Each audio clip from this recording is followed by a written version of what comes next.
So let's break down how VP Harris lost this presidential election. I thought that Trump was going to win, but I did not think he was going to win by the amount of votes that he won by. I thought it was going to be closer. I thought she was going to pick up a little bit more swing states, specifically Pennsylvania. I was kind of surprised on. Before we begin today's video, be sure to like, comment, and subscribe. Turn on post notifications so you're notified whenever I post a new video. Follow me on my social media. As you know, we're on the road to 100,000 subscribers because we can do all things through Christ who strengthens us. We want to take the moment to just continue to thank y'all for the continuous support.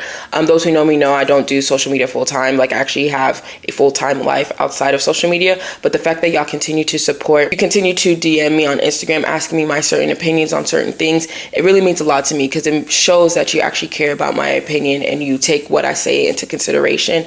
And being a viable resource to y'all means everything to me. So I really want to thank y'all for that. Getting into the video, we're going to break down where and how VP Harris lost. So for those who know, me personally, I always say social media is not a real place. Social media is not a real place. I think people need to actually step outside and touch grass and actually engage in the reality of everyday people. I personally knew Donald Trump was going to win. I just did not know he was going to win by the amount that he won by.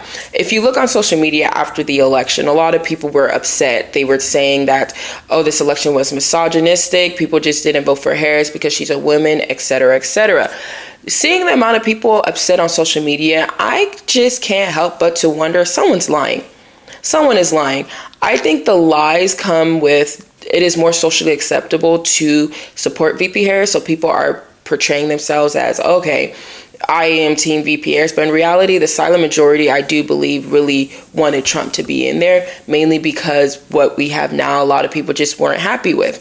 And the reason why I say that is because there's no way the amount of people that are allegedly upset, the amount of votes that Trump won this election by, he won the popular vote, for goodness sake. So it's just like somebody's lying. Somebody's lying. But let's continue.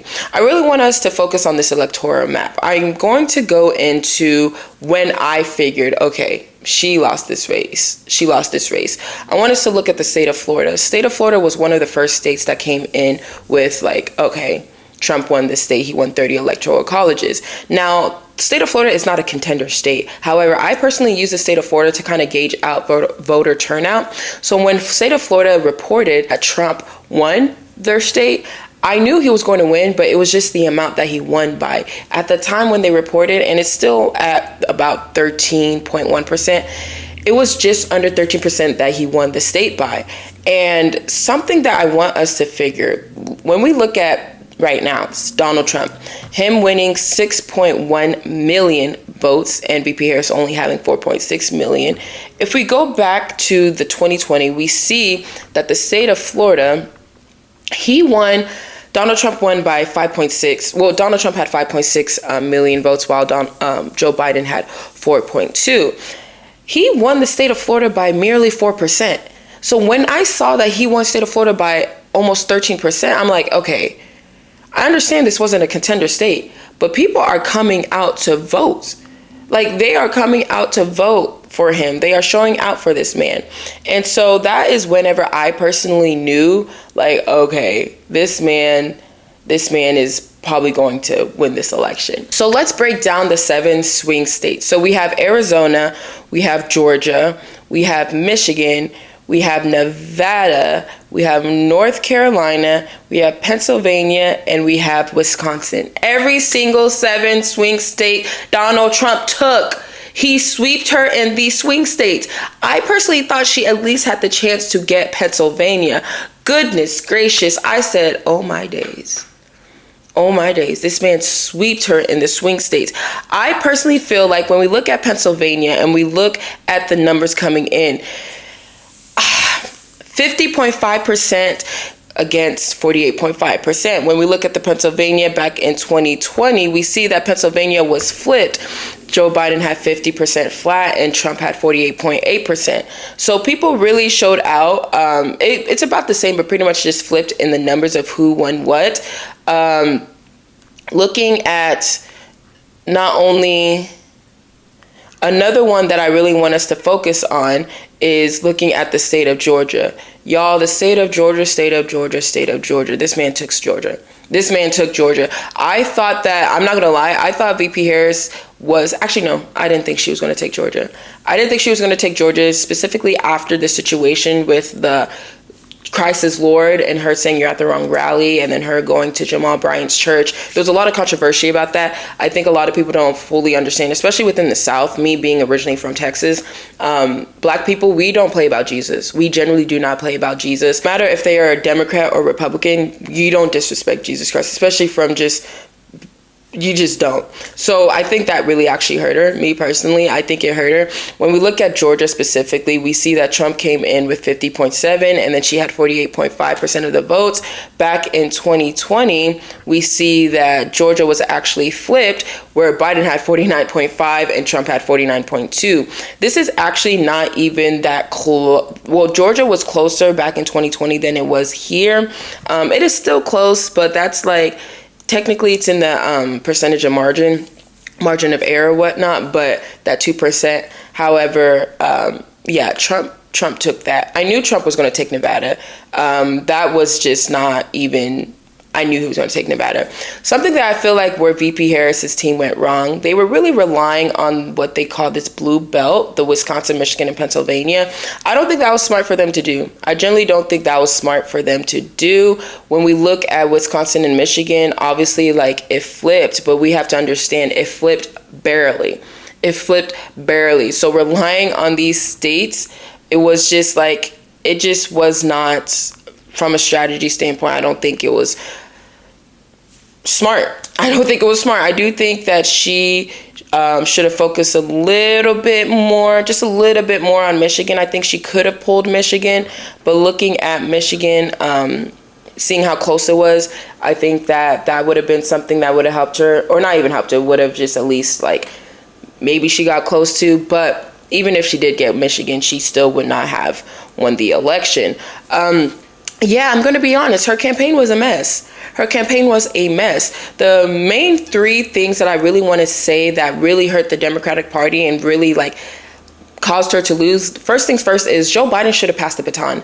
I don't know who on God's green earth told him that he could do another term, and all the media outlets that were like hyping him up, saying like, if he feels like he's healthy enough to do another term, he can do that, i.e. The View. The View was one of the main platforms who did that as well. It's not about what he wants. It's a matter of fact of what's best for the American people. I don't think it was smart for him to say he can continue to run again, because now you see his first debate with Donald Trump, it led to him having to back down, either whether he chose to back down or they forced him back down. That's neither here or there. But it put VP Harris in a position to where she had to campaign for 3 months? She had 3 months to campaign, or 4 months.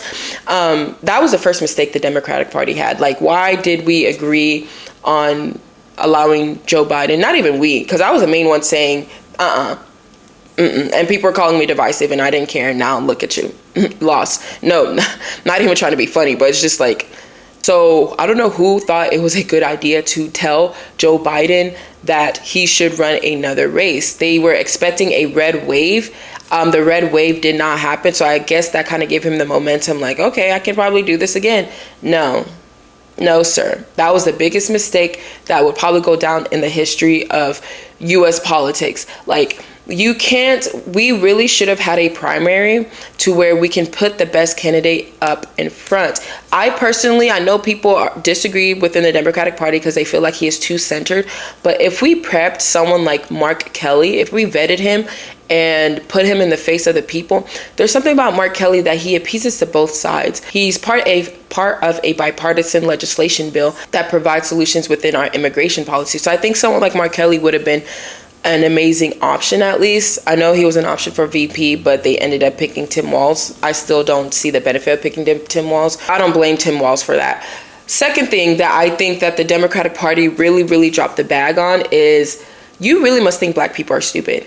Like, I just felt so insulted during this campaign. Like, it wasn't even funny. It wasn't even funny. Like, getting Beyonce, getting J-Lo, getting Megan Thee Stallion, getting Cardi B. I'm just like, what? I really think y'all, like, we are not stupid. We are not stupid. I think it was disrespectful. It didn't really gravitate towards me. It didn't make me want to think, oh, okay, I want to vote for these people. And especially getting Oprah, you got all these people who are in a different social, not even social class, but economic status than that. And you think you did your big one. Like, I genuinely do not understand. And it's like part of the reason a lot of people are trying to shift blame from VP Harris, but I think she's part of the blame. She is part of the problem because she was one of the people who said in the beginning, whenever Joe Biden said he was going to do another term, she stood there and she backed him down, stood there and supported him. A lot of people can argue like, okay, she's a VP. He picked her as a VP. Like, she has to stand beside him. No, I know I said I was going to give you 3 reasons, but the way it's going, I might as well give you 10. Another reason why this campaign failed, in my eyes at least, is because she waited too long to even talk to the public. It took her like a solid month before even talking to the public. I don't know if the original strategy was to do how Joe Biden did in 2020, but the circumstances were different. In 2020, there was COVID, so there wasn't a lot of social events, social gatherings that he was out there doing. But when it came to her specifically, you should have been boom, boom, boom, boom, boom. I'm not even joking. It was like she was avoiding the public. Another reason was her lack of ability to express her policies, to express how she thinks, how she feels, and what her beliefs were. I saw a video of Pete Buttigieg, and he was on Jubilee. He did a better job expressing VP Harris's stances than VP Harris did, in my opinion at least. There was just a disconnect from VP Harris and the American people that I really cannot emphasize enough on. Another thing that the VP Harris failed on was to actually push policies that the American people wanted to be pushed. VP Harris's campaign, they chose to ride the wave of access to abortion, access to abortion, access to abortion. How? Why? Like, how does that even work? The Supreme Court already ruled that they're putting the decisions in the hands of the states. So it's just like, how can you overrule the Supreme Court? So it's almost like one of those situations where it's like, you're telling us what we want to hear. You're telling the American people what they want to hear. And on top of that, the average American isn't even thinking about access to abortion. They're thinking about the economy. They're thinking about their bills. They're thinking about rent stabilization. So think about how can they make life easier for themselves, being financially comfortable. If you go into some of the most vulnerable communities, their number one issue isn't to have access to abortion. They need a means to support themselves financially. That is the issue. I think the VP Harris campaign really, really lacked the ability to actually connect with the people, and Donald Trump didn't. Because Donald Trump was talking about things people had issues with. He kept on talking about the economy, and he kept on talking about immigration. VP Harris failed to put up a differentiation between her and Joe Biden. When she was on The View and they asked her, is there anything that you would do differently within your current term or with working as VP Harris or working with Joe Biden? She said, there's nothing I can think of. What? How do you say there's nothing you could think of that you could do anything differently when people, the average American, are upset? You're telling me you did everything perfectly. Like, that really, really hurt her. That really, really hurt her. I would not go as far and say she's unqualified, because I do think that on paper she is qualified in regards to just what she has done and the position she's held. But I don't think she shows herself or presents herself well when it comes to these qualifications that I think that she has, if that makes sense. I just generally believe that the Democratic Party, they handed it to the Republican Party. They handed it to Trump. They handed it to Trump, and I think just blaming Trump is a cop-out, because you can sit there and say all day, Donald Trump is this, Donald Trump is that, Donald Trump is this. He had over 75 million votes, and he didn't vote for himself over 75 million times. So at some point, you got to stop pointing the finger at what he is and isn't, and take a step back and look yourself in the mirror and say, where am I lacking to where the American people would rather prefer someone that I deem racist, someone that I deem misogynist, and not take me into consideration and not pick me over that. Like, be for real.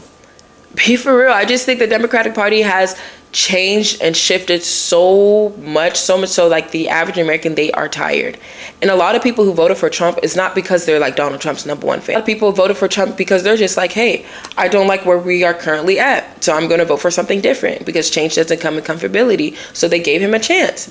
It's like, you can't really blame anybody else but yourself. The Democratic Party literally handed this election to him. Just looking at the map, oh my goodness, the map was bleeding. The map was bleeding. Like how I said before, it bled. Especially those swing states. Goodness. I just also believe, like, I try to give the benefit of the doubt with VP Harris's campaign because of time circumstances, but it's just like, Y'all put yourselves in that position. Y'all did that to yourselves. So it's almost like you're going to be held accountable for that because you did it to yourselves. And then I see people trying to play the blame game and say, oh, Tim Walz, he didn't add anything to the campaign. JD Vance didn't add anything in the beginning either. It wasn't towards the end or that last stretch mark where JD Vance really was striding that campaign. In my opinion, I think he's a big reason why he won, why Donald Trump won. I think that Joe Rogan interview and just the way that JD Vance debates and the way he presents himself, he comes off as very personable as well. The thing with Tim Walz, it was almost like I don't think that was even a good fit. Like I said before, I thought Mark Kelly would have been better to help VP Harris, mainly because Mark Kelly is very centered. Tim Walz and VP Harris, they're literally the same person. The only difference between the two is that Tim Walz is a white man and VP Harris is a woman of color. That's the only difference between the two. Lastly, a thing that really hurt her campaign was the clear public disconnect that her and Joe Biden had. Joe Biden did not help the campaign. There was a lot of things that were said that I'm like, why did you say that? In regards to equivalating Trump's supporters, people who voting for Trump, as garbage. So that was that. I just felt like everything was just so scattered when it came to this election, specifically when it came to the VP Harris's campaign. Everything was scattered. They felt like, it seems like they felt like they could rely on these celebrity endorsements as if that was going to move people. People generally do not care. They don't care. Like, they don't care what your first name is. They don't care what your last name is. Because at the end of the day, you're not paying their bills. So they generally don't care about none of that. They did pull Barack Obama in at the end to try to gravitate more towards black men. I don't think that really helped either. Not that black men didn't show up for VP Harris, but it's just like, I just didn't really get the method of doing so. It was almost like he was scolding them, and that kind of turned them off. That turned me off personally.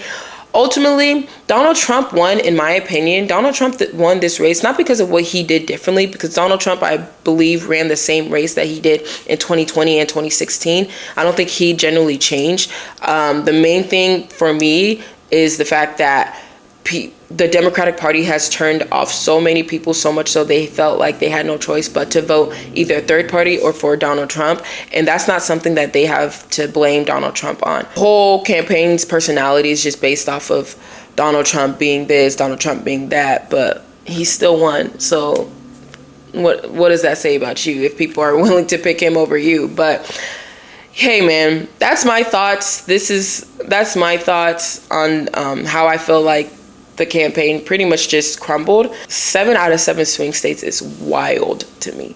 But I want to know your thoughts on the comments down below. Did you see this coming? Do you think that there's anything VP Harris could have done differently that could have made this even closer for her to actually win to become the president of the United States? Let me know your thoughts on comments down below. Me personally, I don't think there's nothing in particular that she could have done differently, but I do think the Democratic Party, the DNC as a whole in general, could have done differently was allowing a primary to happen and highly advising Joe Biden not to rerun for a second term, because you dropping out of a race in June when the election is in November, what does that do? Not even dropping out in June, dropping out in July, whatever.